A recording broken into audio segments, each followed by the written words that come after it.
J'ai vu des choses comme ça. Est-ce que c'est comparable ? Dans la forme à la fois spontanée et organisée, c'est typique de la culture française. Et la France est le seul pays qui puisse produire ce genre de choses.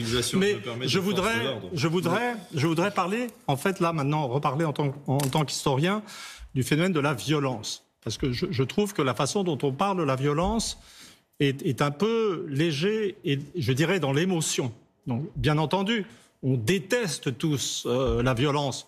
Et je veux dire, moi je suis retraité, donc plus on vieillit, plus on est contre la violence, plus on connaît le prix de la vie et ces choses-là. Mais l'analyse qui est faite des phénomènes de violence dans les médias que je suis est tout à fait insuffisante, elle est tout à fait dans l'instant. Il y a une histoire de la violence, je dirais, sous le quinquennat d'Emmanuel Macron.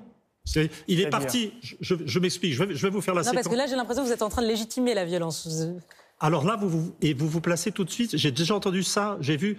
Non, mais je m'interroge parce que vous dites qu'il faut remettre en perspective la violence. C'est-à-dire, vous êtes en train de me dire que faire de l'analyse historique, c'est prendre parti. Non, vous allez voir. Je vais dénoncer la violence d'une autre manière. Oui.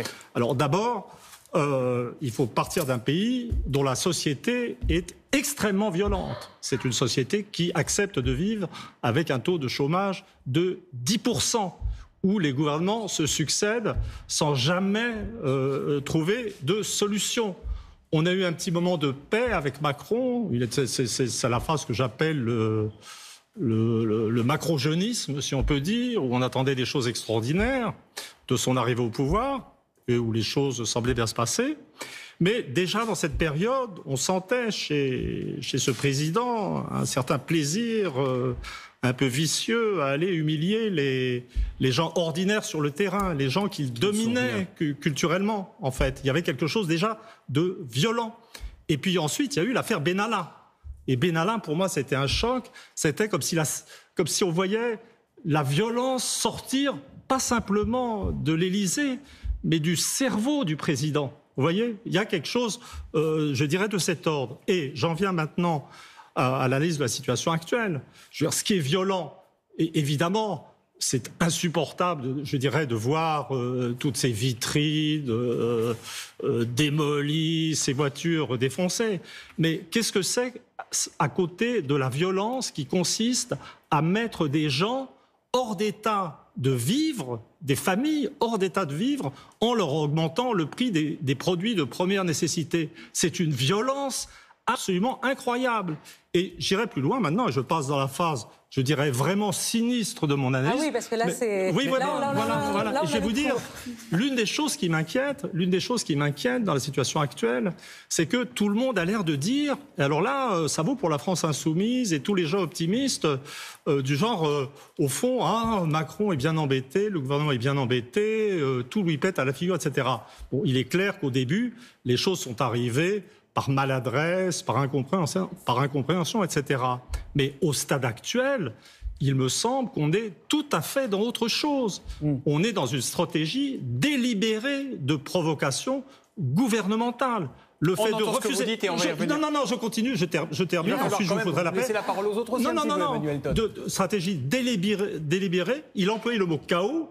Le lendemain d'un jour, ou dans un passage à Agès-sur-Image, j'avais dit que le gouvernement avait une stratégie du chaos.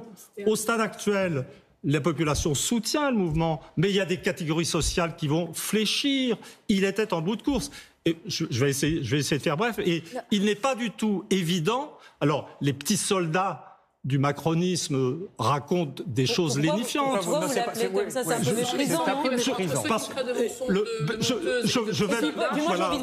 Ils ont du courage parce que oui, effectivement, ils ont du courage. De venir affronter ce soir une émission en prime time en direct. Mais au stade actuel, on doit être historien, réfléchir à plusieurs possibilités et se demander si le gouvernement, en refusant un moratoire sur ces taxes, n'est pas tout simplement dans une stratégie du chaos. Et maintenant, je vais aller jusqu'au bout et je vais finir. Il a été question de l'Arc de Triomphe. Il a été question de l'Arc de Triomphe. Il a été question de l'Arc de Triomphe. Moi, je viens d'une famille qui a de vieilles traditions communistes, où on apprenait que dans ces mouvements de foule, il y avait toujours des questions d'agents provocateurs. Et je m'étonne de la naïveté des journalistes qui ne sont même pas capables de supposer que ces déprédations sur l'Arc de Triomphe sont le fait d'agents provocateurs. Sébastien Chenu est en direct avec nous, député du Nord, porte-parole du Rassemblement national. Bonsoir à vous, merci d'être en direct. Emmanuel Macron a demandé à Édouard Philippe de recevoir les principaux représentants